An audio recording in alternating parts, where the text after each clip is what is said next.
Morning students. आज हम कर रहे हैं एक्सरसाइज 4.1 का क्वेश्चन नंबर 6। 5 तक के हम कर चुके हैं। तो क्वेश्चन नंबर 6 में देखो, आपको समीकरण बनाने हैं। तो आपको परिस्थितियां दे रखी है। पहला है, इरफान कहता है कि उसके पास परमीत के पास जितने कंचे हैं उनके 5 गुने से 7 अधिक कंचे हैं। तो अपने को पहले तो यही नहीं पता, इरफान कह रहा है कि परमीत के पास, तो अपने को ये नहीं पता कि परमीत के पास कितने हैं। और इसने आपको एक वो दे रखा है ब्रैकेट में कि परमीत के कंचों की संख्या को m लीजिए। तो लिखा, माना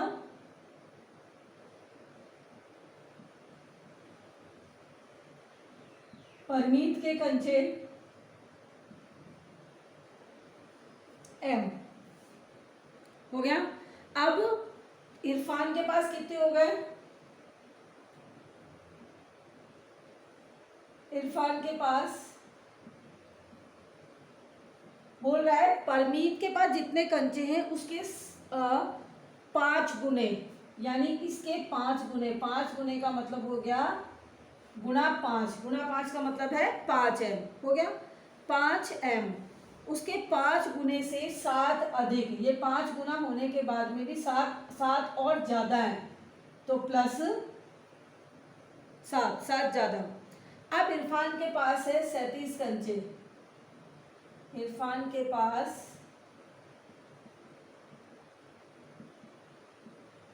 कुल 37 कंचे।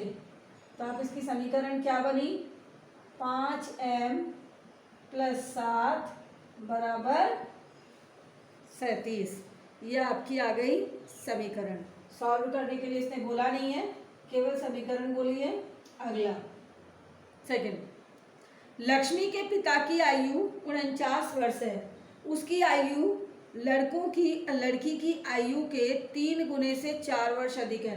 अब यही नहीं पता, लक्ष्मी के पिता की आयु बता रहा है, तो लक्ष्मी की आयु ही नहीं पता। तो माना पहले लक्ष्मी की आयु को x मानना पड़ेगा। x क्या, इसने क्या बोला है? y लीजिए। माना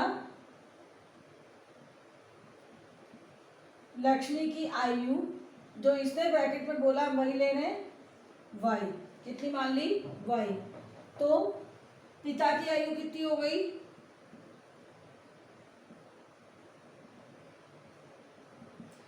पिता की आयु बोल रहा है उसकी की लड़की की आयु के 3 गुने से, यानी इस 3 गुने से, यानी 3y से, ठीक है।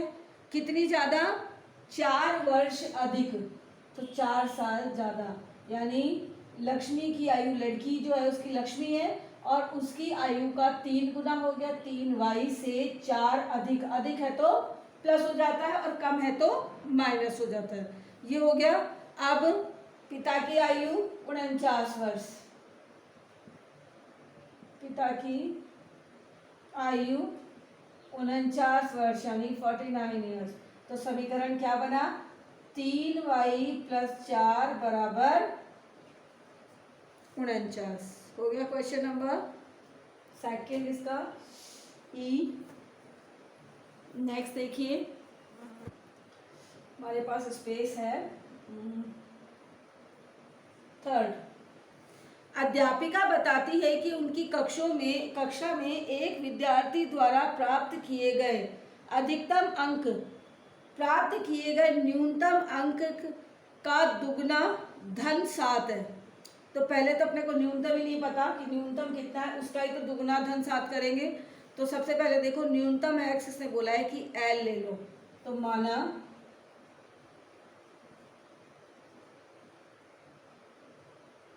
न्यूनतम अंक l। अब उसने बोला कि अधिकतम कितना है इसका?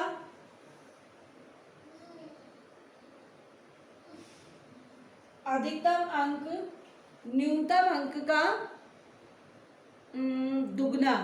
दुगना यानी 2l, और साथ में बोल रहा है धन 7। तो आपको पता है धन का मतलब होता है प्लस, धन 7, और अगर ऋण लिखा होता तो माइनस लगता, ठीक है। तो धन 7 यानी +7, ऋण 7 बोला होता तो अपन क्या लगाते? -7, ठीक है। समझ में आ गई। अब बोल रहा है कि अधिकतम अंक 87 है। अधिकतम अंक कितने बता रहा है? 87। दोनों बराबर है ये कंडीशन, तो क्या हो जाएगा 2l + 7 किसके बराबर है?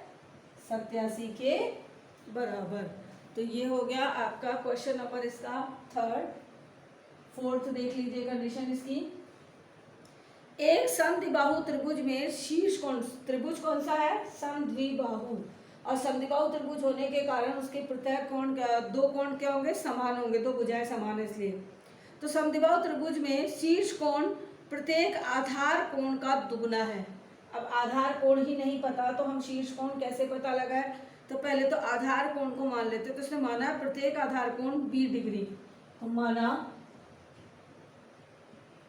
ये इसने बताया इसलिए हम रख रहे, नहीं तो हम XY भी रख सकते थे। माना प्रत्येक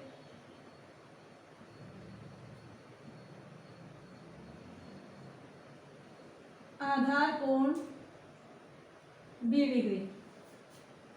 अब बोल रहा है कि शीर्ष जो है इसका दुगना है। शीर्ष कितना है? इसका दुगना। शीर्ष कोण मतलब ऊपर का शीर्ष कोण, आधार कोण का दुगना, तो कितना हो गया?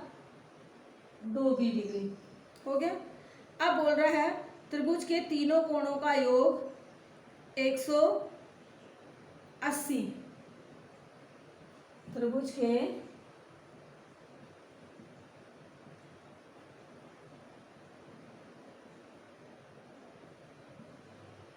तीनों कोणों का योग, हमेशा वैसे भी अपने को पता है त्रिभुज के तीनों कोणों का योग कितना होता है? 180 डिग्री होता है।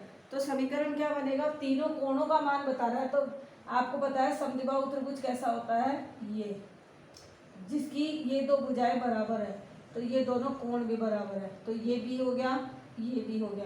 ये आपका शीर्ष कोण हो गया, ये इसका दुगना बता रहा है, तो ये हो गया 2b।